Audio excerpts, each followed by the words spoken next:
Smoke Jazz Club presents the 13th annual Coltrane Festival, running from December 10th through January 4th. And two of the festival artists are joining us today, tenor saxophonist Melissa Aldana and tenor saxophonist Walter Smith III. Great to see you both. Great to see you. Good to see you too, Douglas. Now, this Coltrane Festival, one of the musical highlights of the holiday season, over the course of 4 weeks from December 10th through January 4th. Certainly, some of today's top jazz artists joining forces to celebrate the life and musical legacy of the great saxophonist and composer John Coltrane.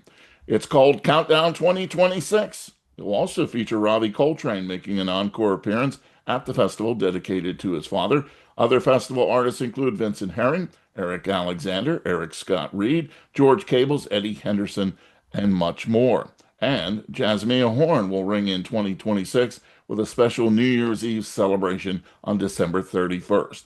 Wednesday, December 10th through Sunday, December 14th, the Coltrane Festival is presenting Melissa Aldana, Walter Smith III, and George Garzone Sextet. And that's what we're here to talk about today. Melissa, you actually put this together. You assembled this sextet. Tell us how it came about. Well, first of all, the idea came because I wanted to play with George Garzone, who was one of my main mentors at Berkeley, who is like a father to me and somebody that I deeply miss and love and respect. And then I wanted to play with Walter, who is somebody that is one of my heroes. I transcribed so many of his solos, and I don't know, it just kind of felt like something that I really wanted to experience. Walter, when Melissa came a calling, I'm sure that smile that's on your face right now also surfaced. Of course, I mean it's she's one of my favorite saxophone players. Also, George is as well. Also a mentor, a former teacher. It's just an incredible opportunity. You don't always get to play with other saxophone players, and especially two at or three of us, I guess. So that's a really exciting idea. And to do it for a week is I'm going to come out of this uh, bruised and beat up from them beating me up, but with a lot of new information to take into the new year to learn. So it's going to be a really good way to end the year for me. So we have three tenor saxophonists, as we mentioned. Then on piano, Glenn Zaleski, Linda Mahon O on bass, and Bill Stewart on drums. It should be an exciting week. And it's really special because of this festival has so many weeks. We'll get into the other performers a little bit later. But it kind of really gives you a chance to really even grow together as artists. Right, Melissa? Yeah, well, just the chance to be able to play multiple nights in a row is something very special. And also we play with people that is gonna kick your ass every night. It's really special, you know. But also what is special to me is that like I love every single one in the band. I respect them and I know that it's gonna be just the vibes and the energies that are gonna be really fun and cool. And I think that that's also gonna be part of having a great week playing with all of them. You mentioned George Garzone and Berklee College of Music. He has the same birthday as John Coltrane, September 23rd. I mean, how cool is that? All these years, I didn't know that. I would say it's pretty cool, except that they missed the coolest day by one day. Because my birthday is September 24th, and as it turns out, that's kind of a better day to be born. That I makes. love it. I love it, Walter. What When is your I sign? No, you're Libra. Virgo? Libra. I think it's like the right at the beginning of Okay, but like kind of Virgo too. Okay, it all makes sense now. that. so pretty recent birthday for you. Walter, when I say John Coltrane, what comes to your mind? Obviously, he stands tall in terms of everybody's influence. There's not a single person that hasn't dealt with his music at some point. You know, there are a lot of people that that we all know of, but you can kind of pick and choose who you kind of deal with. But he's one person, kind of like a Charlie Parker, where there's no way around it. And I remember, you know, my first memory of him is kind of hearing Giant Steps when I was in middle school, like around age 10 or 11. And I was playing alto at the time, and I had a tape of Giant Steps, and I put it on and I transcribed it. I was just sitting there for hours trying to figure it out, and of course the tape is running at different speeds, so it's all in different keys, and I was like trying to figure it out. But that was like the start of me kind of being amazed by just the sound and trying to figure out what was happening and spending hours on it, and really not even getting it yet, and then kind of coming back to that over time as I got better and learned more, and then still not getting it and continuing to come back to it. So he's somebody, even though he only, I think he was what, 41 when you guys were 40, somewhere in there. There's like a lifetime of stuff that you can kind of draw on for your own inspiration to grow from. This may be a strange question, but would he be as popular today if he was playing his music as he was then? Is that I for think me? so. Go Yeah, ahead, for you, Melissa. Walter. Oh, For me, yeah, I will be first road. yeah, yeah. There's no one that ever. Yeah, I mean, look at how popular he is now. We're doing a festival in his honor, and none of us will ever be able to play like him. So, yeah, there's always room for the best. So you say none of us would ever be able to play like him. Why is that, Walter? Well, because everything we're playing now is based on what he did, and Yeah. if you can never, you can learn all of it, you can study, you can work at it, but you'll never reach that. You may reach something different, but it's still not going to be what that is. The personal exploration he went on, just it's there are so many things and so many reasons why nobody is ever going to be able to do what he did. So we're certainly talking about timeless, when it comes to his music. Melissa, how were you introduced to the music of John Coltrane? Well, when I was a teenager in Santiago, actually one of the first albums that I heard was Crescents. But growing up, I was always like a Sonny Rollins girl. So I was just like listening to him nonstop. And then later on, I got more into Wayne. And Trane is somebody I have listening to in these past few years and going deeper into his music. But especially on his later side is something that I feel like I'm able to receive in ways that I wasn't before. I don't have idea what he's doing, but like I can feel it. I can feel the vibration. I can feel the search of a sound, and to me that's one of the things that I admire and inspire me the most about him is like in the short period of time he always kept better, kept getting better, kept pushing boundaries about sound and what that meant to him aside from his spiritual journey. So yeah, it took me a little bit longer to and also some personal growth to be able to understand how deep it is, if that makes sense.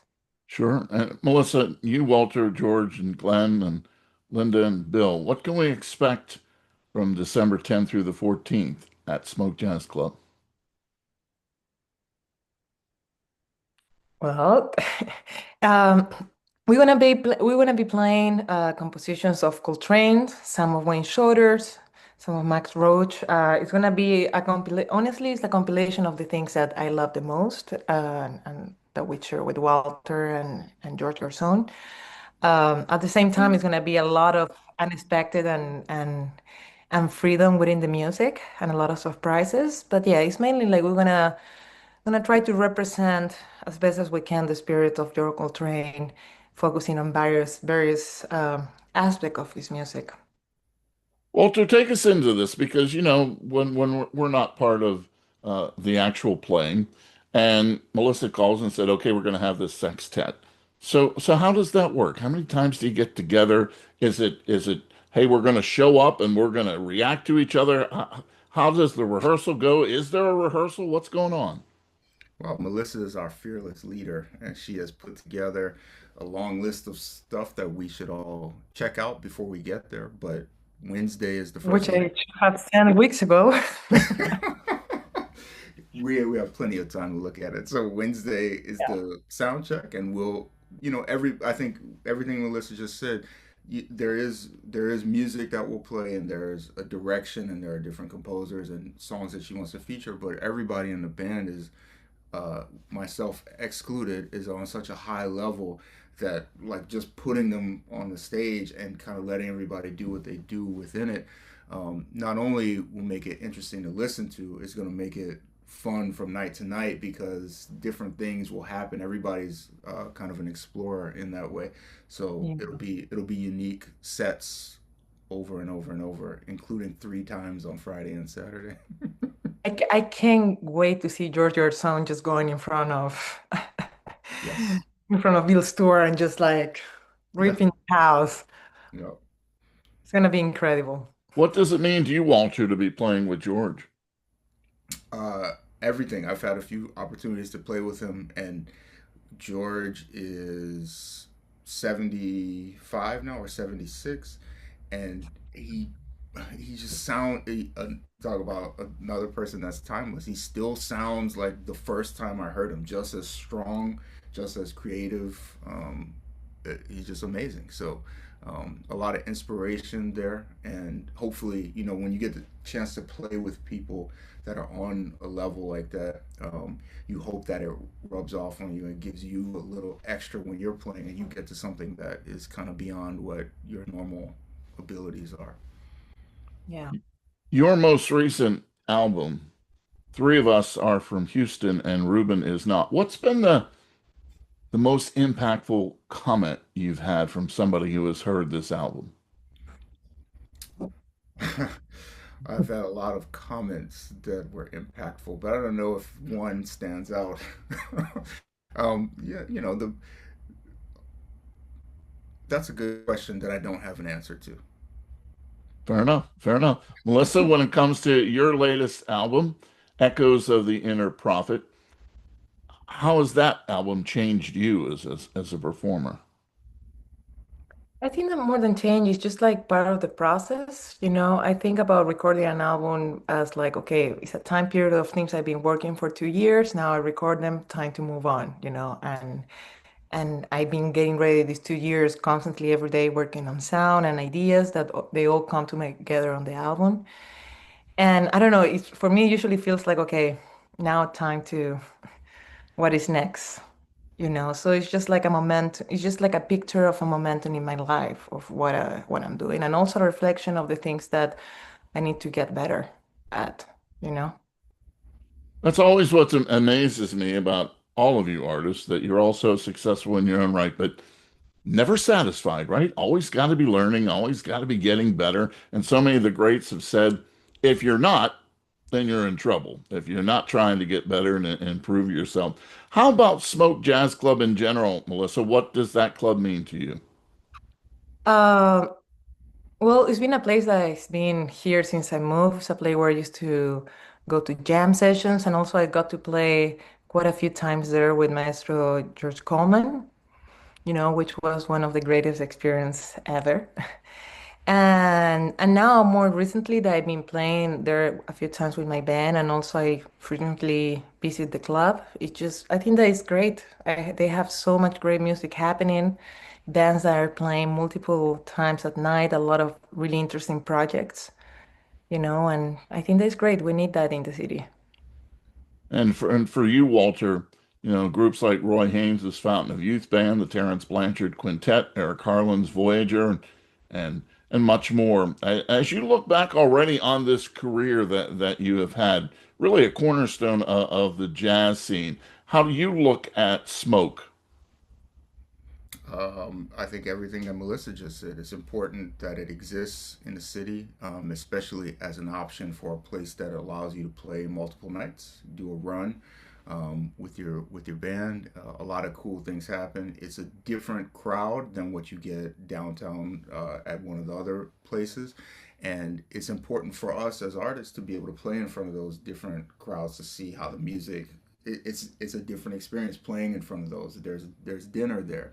It's a very different vibe in the club, and it's fun to kind of figure out how you're set. Okay, let's reorganize it because in this situation, maybe we think about it this way, and it's all again part of helping you grow as an artist, as a leader, as a composer.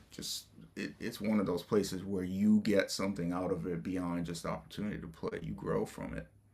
You basically answered my next question for Melissa. When you have a dinner crowd, how does that impact, when you're selecting, tunes to play? I usually go by my guts feelings. and what just feels right or not.